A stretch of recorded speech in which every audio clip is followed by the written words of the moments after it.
Bonsoir, alors aujourd'hui a débuté le concours CCP ou CCINP maintenant pour quasi toutes les filières. Ça va durer 4 jours et 3 jours pour les PC, hein, vive la PC. Je pense que c'est parce qu'il n'y a pas ici et tout. Je voulais, parce que j'imagine, vous savez, je vous encourage, etc. Mais là, CCP, enfin cette vidéo, je pense que c'est plutôt même pour vous rassurer. Parce que CCP, certes, il y a beaucoup de pression, c'est peut-être un des concours où il y a le plus de pression, proportionnellement au nombre de gens, parce que c'est là où il y a le plus d'écoles, donc, et c'est un des plus faciles, enfin, un des plus accessibles. Enfin, c'est un des concours, je pense, qui doit brasser le plus de gens, que ce soit au niveau des... à cause du nombre d'écoles et de l'accessibilité de ce concours. Par exemple, au niveau des écoles de chimie, la quasi-totalité des écoles de chimie sont sur le concours CCP. Donc, et pas mal d'autres, il y a des écoles généralistes, des écoles plus spécialisées, un peu de tous les niveaux. Il y a les meilleurs de CCP qui sont peut-être un petit peu plus durs à avoir pour la personne moyenne, mais après celles qui sont plus en bas de CCP sont beaucoup plus accessibles et qui sont pas forcément nuls. Donc c'est un concours franchement qui vaut le coup, qui peut sauver pas mal de gens qui auraient pu peut-être espérer Centrale Mine ou XCNS mais qui n'ont pas envie de faire 5,5 parce que faut avoir du courage, faut être motivé, faut vraiment être à fond. Donc ça sauve aussi pas mal de vies alors que les écoles sont vraiment pas dégueu dedans. Donc jetez-y un coup d'œil, bon peut-être laissez passer les écrits, mais comme roue de secours, enfin comme plan B plutôt, ça peut être quand même assez cool. Et aussi, du coup, les épreuves ne sont pas super dures, dans le sens que, certes, il y a énormément de stress et de pression, peut-être encore plus sur ce concours pour beaucoup d'entre vous, parce que c'est là où il faut vraiment pas se rater, sinon on n'a rien d'autre, sauf si on passe le 3A par exemple, mais pas tout le monde est intéressé par le 3A. Et en même temps, d'un autre côté, les épreuves sont pas très compliquées.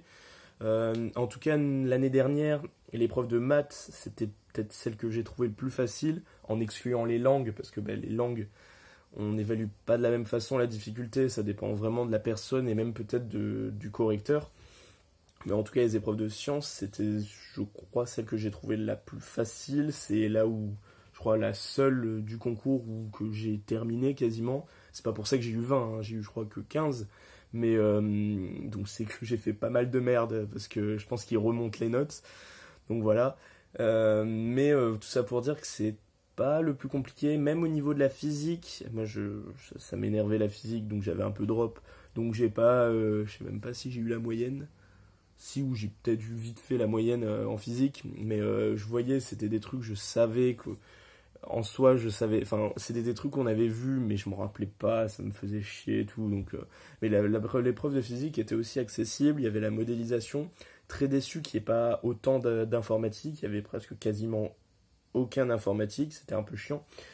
Mais c'était aussi du coup comme une deuxième petite épreuve de physique. Les épreuves de langue, c'était normal. Moi, pour l'anecdote, je me rappelle que mes notes étaient en accord avec le coefficient, c'est-à-dire que plus le coefficient de chaque matière était haut, plus j'avais une meilleure note en fait. Et du coup, par chance, ce qui fait que j'avais des résultats pas trop dégueux, comparé, en voyant les notes, on peut se dire bof. Genre, je crois que l'anglais c'était le plus petit coefficient, c'est là où j'ai eu ma moins bonne note. Je me suis loupé, je sais pas pourquoi. Et les maths, au contraire, c'était là où il y avait le plus gros coefficient, je crois, et c'est là où j'ai eu la meilleure note. Du coup, ça m'a vraiment bien sauvé. Et c'est un concours avec du coup des coefficients qui sont assez différents. Donc, en ayant des bonnes notes à des endroits stratégiques, ça peut rattraper des notes moyennes, voire pas ouf, dans des petits coefficients. Ou même dans un gros coefficient, ça peut contrebalancer. Donc, c'est vraiment un concours où on peut avoir des bonnes notes, voire des très bonnes notes selon la chance, mais aussi les capacités. Et du coup, ça peut être très important, surtout que vous avez plus d'euros. Enfin, vous n'avez pas d'euros, donc vous pouvez pas trop vous rattraper avec ça. Donc, ça rajoute encore une dose de stress. Mais allez-y, confiant. Enfin, confiant, pas dans le sens que je vais tout défoncer, mais je vais être concentré, enfin plutôt concentré que confiant.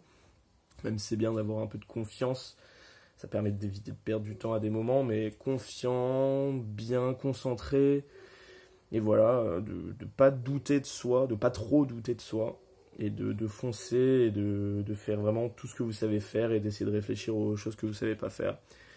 Et voilà, je vous souhaite que du bonheur et beaucoup de force. Ce week-end, je pense que je vais poster une vidéo donc, sur une série que j'ai regardée. Enfin bref, je vous en dis pas plus.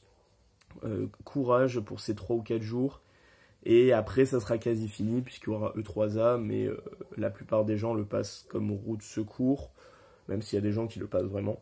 Donc voilà, mais ça sera un peu plus tranquille, je pense, au niveau des épreuves. Donc bon courage à vous, défoncez tout pendant les concours et bon courage.